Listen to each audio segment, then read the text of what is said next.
Namaskar. In this episode of Dil Se, incidentally, Dil Se is a platform where we have conversations with people who are experts in their field so that information may reach the people of this country. So in this episode of Dil Se, we're going to talk about the judiciary, especially in the context of the fact that a particular judge, Justice Abhijit Gangopadhyay, managed to travel from being a judge to the ballot box. Now, that was a rather short journey of his, because within 48 hours of his giving up or resigning as a judge, he joined the Bharatiya Janata Party. Why do we take the example of Abhijit Gangopadhyay? Because we get the feeling that there are lots of people in the judiciary who have inclinations towards political parties. Does that augur well for the judiciary? That's something that we're going to discuss. In the case of Abhijit Gangopadhyay, he had been a judge in the Calcutta High Court and was holding a particular roster for deciding certain cases. And while he was a judge, he started giving interviews to channels. He was reprimanded by the Supreme Court of India. Some of his orders were stayed. In one particular order, his order was stayed by the division bench. Despite the stay, he continued disregarding the order of the division bench. So there is an element of gung-ho-ness about all this. So we're going to discuss all that and much more about the judiciary, because I think that the malaise lies in the manner in which we appoint our judges. And we're going to discuss that as well. So I have three extraordinary guests with me today. Dushyant has been a president of the Supreme Court Bar Association on 3 occasions. He's a senior advocate. He shifted to Delhi in 1986. I can say about all the three judges, all the three guests of mine, that the one quality that they have is courage. Very few lawyers in this country have courage. Dushyant Dave is one of them. He has fought many a battle, and he is quite upfront and honest about his opinions. He also writes articles in newspapers. On the right side is Prashant Bhushan, who needs no introduction. He was the one who started the movement of India against corruption. He was the one who moved the Supreme Court in the alleged 2G scam. He also filed a petition in public interest to cancel the coal blocks. And of course, those matters were decided in favor of the PIL petitioners. He's been very upfront also, has a lot of courage, has been filing, and recently, of course, the electoral bonds case, he was at the forefront of that case as well. So he also is a lawyer who has enormous courage. And on my left is Meenakshi Arora, who is also a senior advocate. And I might just tell you that she was recommended for judgeship to the Supreme Court, and she declined. Now this tells you that, you know, here is a lawyer who has courage to say no, even if an appointment is offered to her. So let's start with, do you think that this malaise, which is reflected in the actions of Abhijit Gangopadhyay, is symptomatic of what's the state of the judiciary in our country? Dushyant? Well, let us understand first thing, and I think which is what people must understand, that if you do not have fiercely independent judiciary, then there is no rule of law in this country and democracy is at peril. So it's one thing that judges can have political aspirations in their private thoughts, nothing wrong about it. They can't be living in ivory towers. But for judges to harbor political rewards and in the hope of those rewards to conduct themselves as judges on the bench is something which has only developed in last few years. And there are classic examples of that, which are, beginning with Chief Justice Sadasivam, then came Chief Justice Gogoi, then came Chief Justice Nazir, and now comes Justice Gangopadhyay.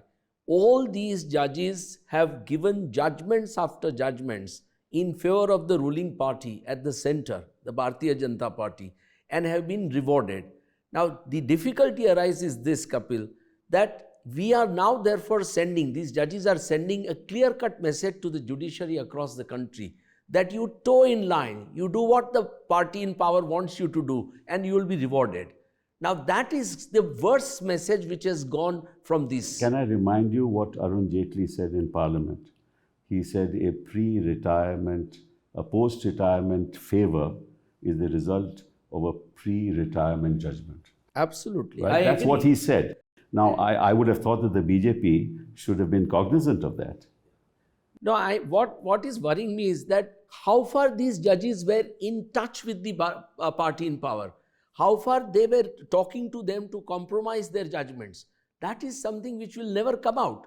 And someday, someday, if it does come out, it is going to be a revelation that they have been in intimate contact with, like Justice Gangopadhyay. I mean, it is impossible to conceive that he would resign and within 24 hours he'll be, welcomed by Bharatiya Janata Party. He publicly stated that I am in touch with the BJP. So, I mean, it's something so disgusting. And if this is the state of affairs of the judiciary, I think we have a lot to worry about.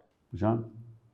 No, this Justice Gangopadhyay's case is a particularly egregious case, because it is not even a case of a post-retirement job or soon after retirement job being given to a judge. It is a case where he resigns and immediately joins within 48 hours. Within 48 hours joins a political party and then admits that he was in touch while he was a judge with that political party, that he had been talking to that political party even while he was a judge. All the while he was giving judgments in politically sensitive matters involving that political party. So, but even this general malaise which Dushyant mentioned about post-retirement jobs being given to judges soon after retirement is not just the three cases that he mentioned. Those three. Many more. Ranganath Mishra way back. These judges were given governorships or memberships of the Raj Sabha, but there are others, like take Arun Mishra, who was given chairmanship of the National Human Rights Commission, gave any number of judgments in favor. And the Lokpal now. And now the current Lokpal, Justice Khanvilkar, who gave any number of judgments in favor of the government, and now he's been appointed Lokpal, soon after his retirement. So this is a very, very serious problem. In fact, what Justice Gangopadhyay has done goes against the code of conduct of judges, because and if he had not resigned, I don't think any action can be taken against him since he has resigned. I don't know whether his pension can be stopped, etc., though that's not of much consequence. But had he been a judge and had he been talking to a political party, that's clear violation of the code of conduct. If I may ask you, he was holding this roster from 2022. What he was doing on the bench was known to his brother judges and the Chief Justice of the Calcutta High Court. It was known to his judges who are from Calcutta and the Supreme Court, and it must have been come to the knowledge of the Chief Justice of India. So why would this go on for almost two years? Because from 22 to 24, all this was happening. Why was nobody taking action? I think nobody is now left with courage, the Chief Justices particularly of various high courts or the Supreme Court, to take any action against their brother or sister. Chief Justice of India did stay orders, did pass some strict... Yeah, but that's neither here nor there, because these are, according to me, I may be wrong, you know this branch of law much better than I do, but these are clear-cut cases of corruption. What else is this if not corruption? That you are sitting on a bench, you are talking to a political party, giving them judgments, while in discussion with them as per their requests, as per their suggestions. And then as soon as you step down, you are rewarded with a very important position. So, this is ultimately, I think it's really the lowest thing that can ever happen to a judge. A judge is supposed to maintain dignity, he is supposed to maintain aloofness, he is supposed to be really, independent of executive. That's what was expected when judiciary was created. The very concept of being a judge means that you are far removed from politics in the sense that you don't play politics when you're on the bench or you don't favor a party. That's the whole idea of independence of the judiciary is founded on that. Now, Meenakshi, I want your thoughts on it. I find something else actually much more worrisome. I think Justice Gangopadhyay came to the bench only sometime in the year 2017 or 18, if I'm not mistaken. So his tenure is precisely just about 5 years. Now, he openly conducted himself against the ruling party in West Bengal, very openly, made open statements, passed, let me say, populist orders, if I may call it, because his orders and judgments got struck down by the Supreme Court. So, if you have a judge who shows that inclination on the bench, trying to take it to a populist level, garner that populist image, I am the one who's doing the right thing, I am setting the systems right, there is an inclination of what is coming. And then you resign within a span of just 5 years and you enter into the politics. I think this kind of a thing, to use judiciary as a stepping stone to make an image for yourself, conduct yourself in a manner, and then to go into politics is something that's even more worrisome. And I say this for the reason, it's not that we haven't had judges who moved from the judiciary to the politics. We had Baharul Islam from the Supreme Court. So we've had others who actually left and went into. Justice Hegde. Justice Hegde was the Lok Sabha. Hidayatullah. He was chairman, vice president. But each one of this judge had a certain length of career. It was not a case of populist building yourself up for the next level and openly conducting yourself from the bench in a particular manner, which was, if I may say, more populist in nature, to garner that, build up that image for the next plank.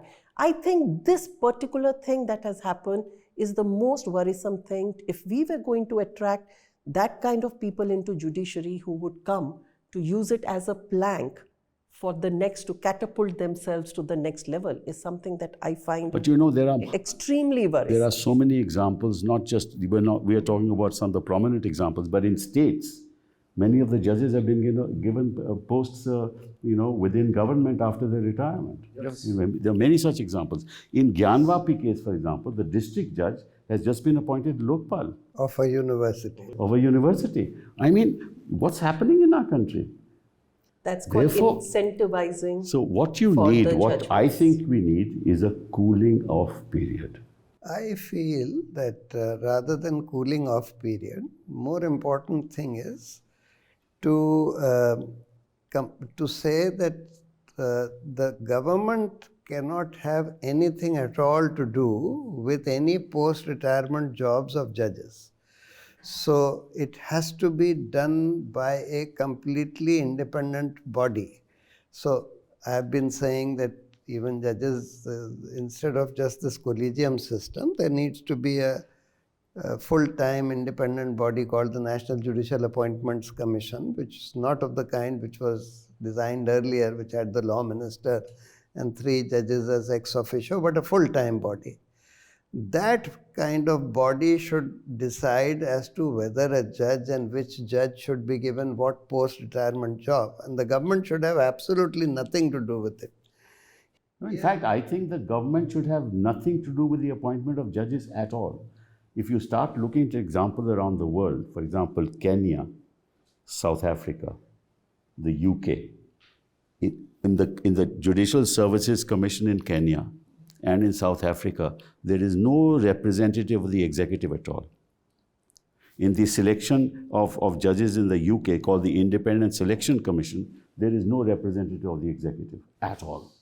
So therefore, this argument that is being raised, that basic structure of the constitution, why should the executive be left out in the election process, doesn't exist anymore in the liberal democracies of the world.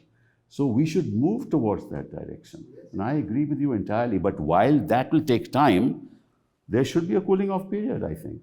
See, the difficulty, Kapil, is today that, collegium system was conceived to really ensure that fiercely independent and meritorious judges are appointed. That was the entire purpose of the judgment, second judge's judgment case in 1992. But we have seen that the worst appointments have been made during the under the collegium system. And many high courts, I hear constantly from, wherever I go, whichever high court I travel to, lawyers are now seriously complaining about erosion of values amongst judges. And it has become, it's not just a financial problem, it's not just problem of efficiency, it's a problem of ideological judges. And these ideological judges are not willing to, give justice as is required for people, as is supposed to be delivered. And that is a big challenge. So what are you going to do with these hundreds and hundreds of judges who are already appointed in high courts? They will soon come to Supreme Court, many of them. So, for a long time, the institution is definitely under serious challenge. I just have some slight disagreement on this. You see, while the collegium system is not a very good system, I agree with that, because there is still a lot of arbitrary and nepotistic appointments taking place in this system.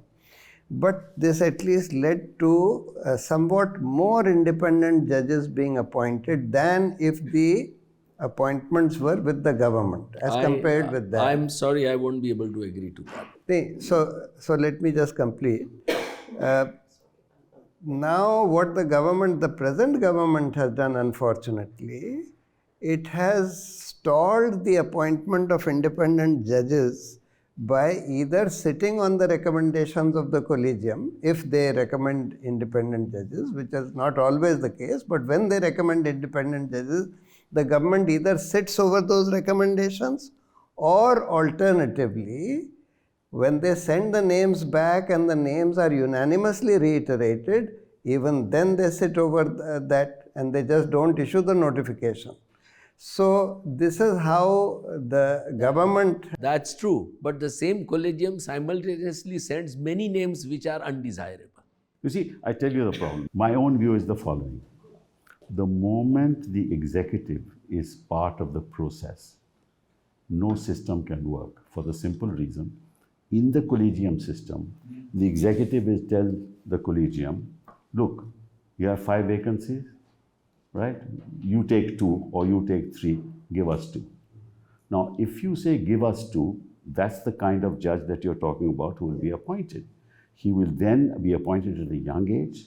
He will come to the Supreme Court, and that ideological instinct and bent of mind will be reflected in his judgments and in his orders. So as long as the executive is part of the process, it will always be polluted. That's my belief. What do you say? I think you're absolutely right.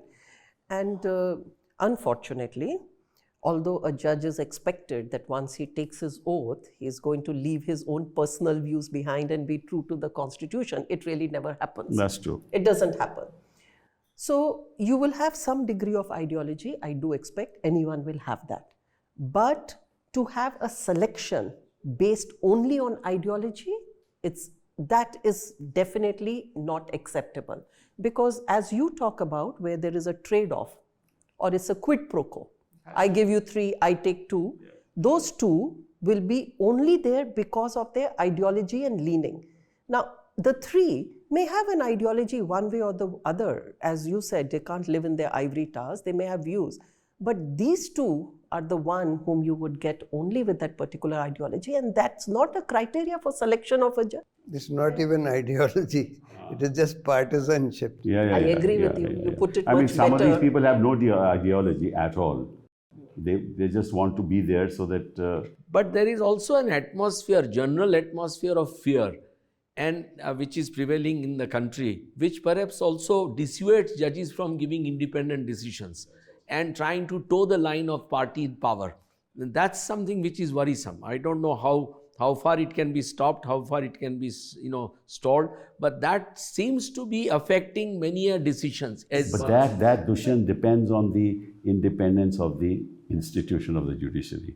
If the highest court sends a message, then the message will percolate down. I agree. So this is the problem is there. Yes, it must start from the top. The highest court must show fierce independence, because in last few years, there was a great hope from Chief Justice Chandrachud, and let us hope that he lives up to that hope till September. But before that, under various Chief Justices, we saw a steady and continuous decline in independence of Supreme Court in more than one way. And that is something which, I mean, they may not have been ideological judges, but they were certainly judges who were willing to toe the line of the party in power, and which in every which way. So it was not in just judgments, it was also in appointment of High Court and Supreme Court judges. It was also in allocation of cases to various benches. So it was also in appointment of post-retirement, judges. Dushyant, the more pernicious thing that they do is they appoint a judge who is ideologically or quote-unquote inclined, then put a particular person as Chief Justice of a High Court.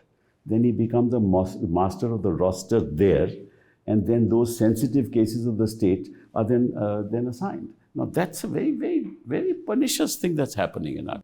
I agree with you. Now, I always say that you have to find ways out of this thing. Change the system. But I said this here, that you have judges, you are incentivizing these judges because the judgments that are rendered by them are for a particular incentives later on, which is a trade-off also for them as post-retirement. It's a clear quid pro quo. It's a clear quid pro quo. So therefore, and there is a study that is very interesting, I just happened to be looking at it, which said judges who retire sometime midterm, not close to an election, are more used for incentivizing because there is a term of that particular government to give them the rewards when they retire. And they also reported in this particular study that judges who retire much closer to closure of a term of a government will probably not render because then you do not know which way the things would go. This is a study that's carried out after various data. And past, if you look at it, you see that every time the judgments have been delivered one way or the other, and more often than not favoring the government against the rights of citizens, whether it is or on the general issues, every single judge has been incentivized post-retirement, whether it's appointment to certain positions, whatever, as we discussed shortly. So therefore, now what? Either you have a complete cooling off period. You have to have a cooling off period, and that also takes care of judges like Justice Abhijit Gangopadhyay. If you cannot join a political party, you cannot take an office. And I will not say 1 year, I would say at least 3 years. No, it should be the term of the government, if you ask me. That's the cooling off period. Yes, exactly. So there has to be a way to come out of it. Otherwise, if they lose their credibility the way they are doing, I don't think you have an independent judiciary. And then our judiciary is going to be, I've said this earlier on Prashant's talk also, that we are going to be then no different to what you have in Russia, China, Iran, other places where the world does not look at them as to do justice, but always looks at them as employees of the government. Well, so far we are far removed from that, I have to say that. But we may land up there. I hope not. I don't think that we will may happen. Just land up to confidence a situation. that will not. I have confidence that that will not happen. But I think, to achieve any measure of success, Kapil, and I'm sure you will agree, that the role played by the Bar Association and the advocates is going to be extremely crucial. Bar associations are strong. The advocates are willing to stand up and speak about it. It's never going to stop because it's within the system. If we are not able to, speak, then how is it that common man is going to understand what the problems are?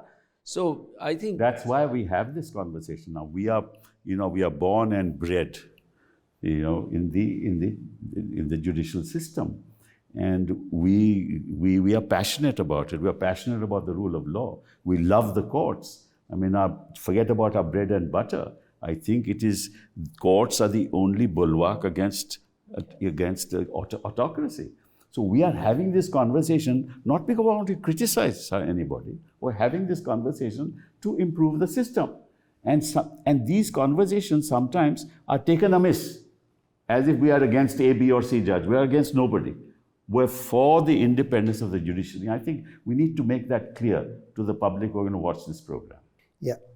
And I think it's not just that the bar, of course, the bar needs to be active about the independence of the judiciary and should raise its voice. And it has happened in many countries, including in Pakistan.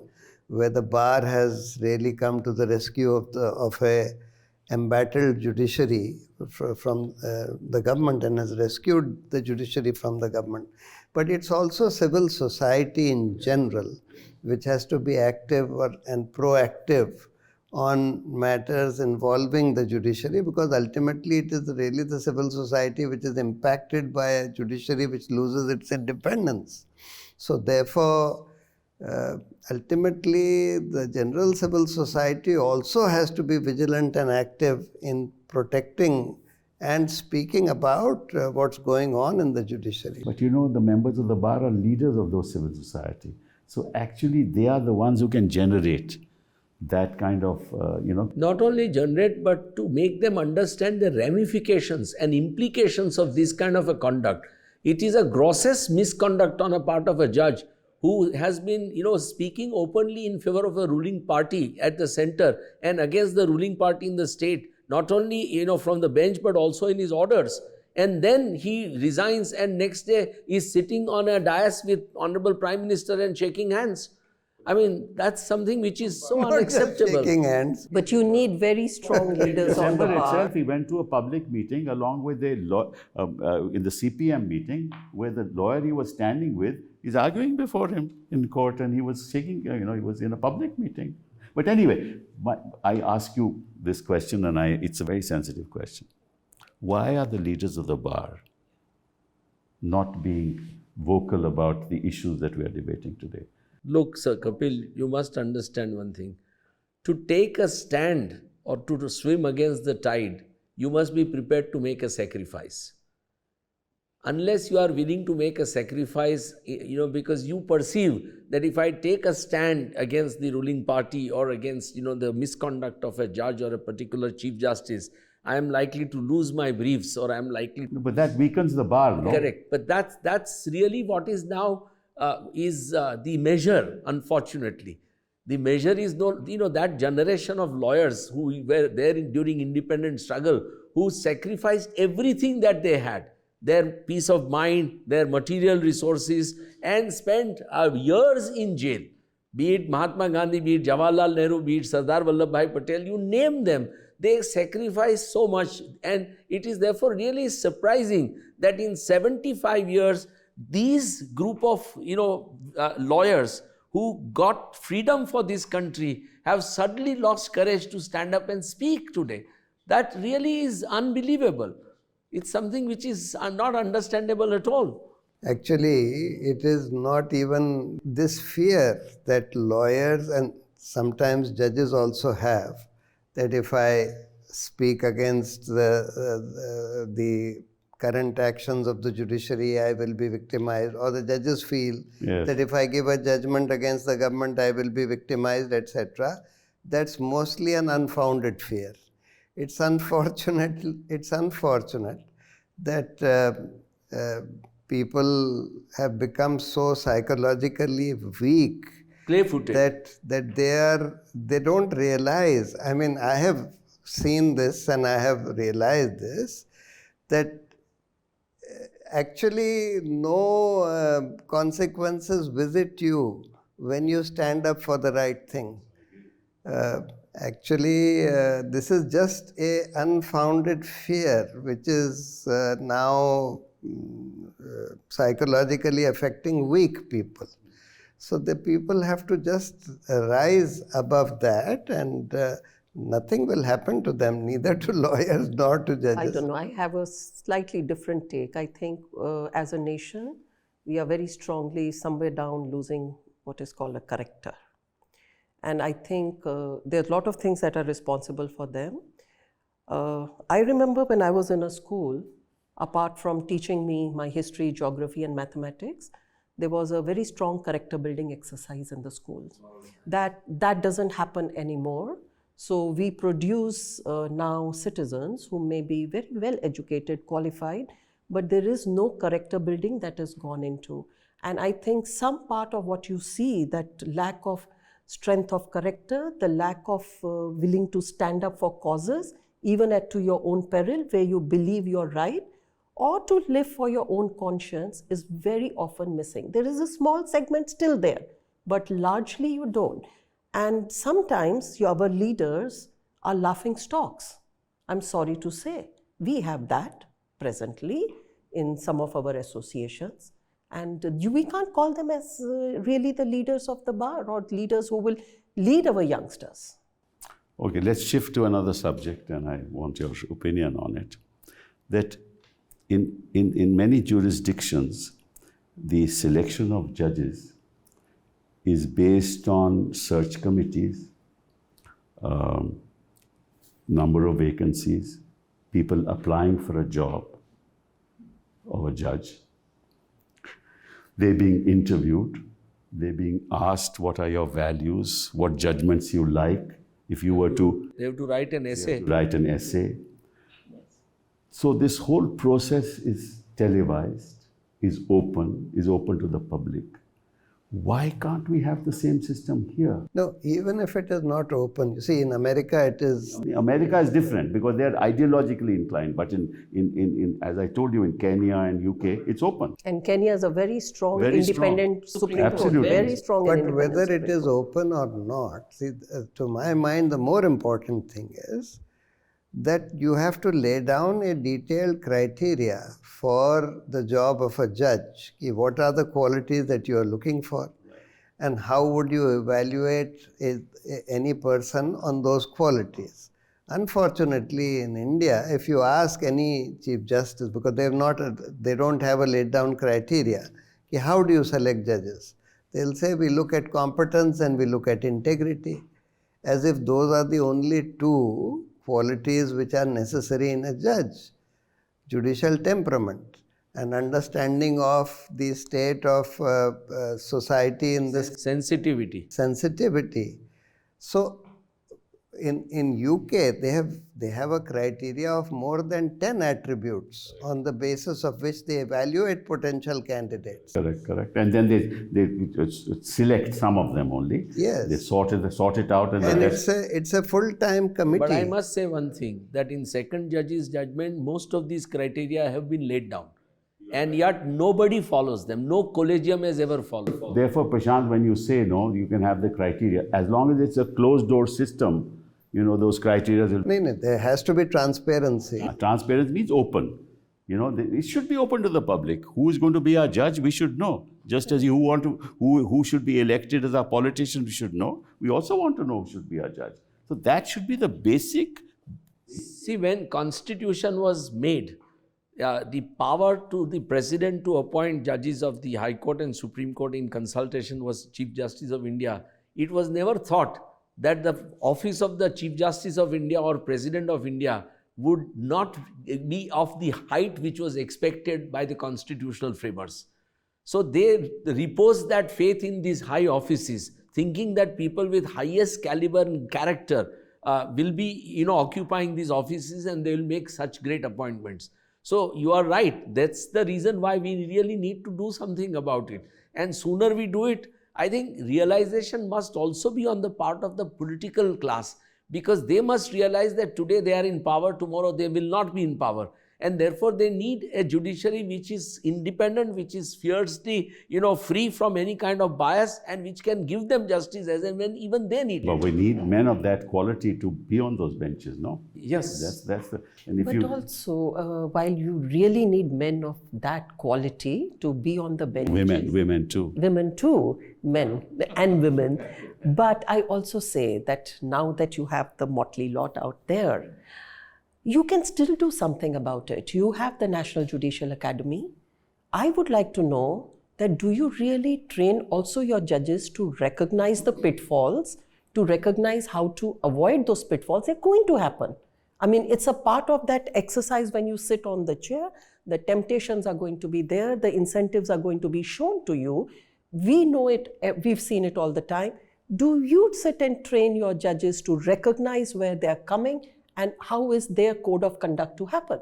I think I would like to know whether the National Judicial Academy for its judges at least does some kind of a training program to make them realize that these are the clear no's And these are the do's and the don'ts. But I'm not sure if they have Meenakshi, anything what you're of the saying kind. is right. It's too idealistic, probably. I think what you're saying is right. It should be done in an ideal environment. But we are not there. Look at our lower judiciary. Which judge dares give bail to people in sensitive matters to people? No judge. Nobody dares. It's that fear that we're talking about. And if he does give bail, you know what's going to happen to him. So it's not so easy. Actually, nothing will happen to him. It's the fear which has unfortunately got his CR will be spoiled. You're wrong. His CR will be spoiled. His promotion prospects will go. This is all that they want. I mean, they live for that. So you know, there are also these reports are sent to the Chief Justice of the High Court. This is what this guy has done. You know, these are very. I feel, you know, I mean, I can tell you, I can share my experience of one judge whom I have regarded as the greatest judge I have seen in my life, Justice P.D. Desai.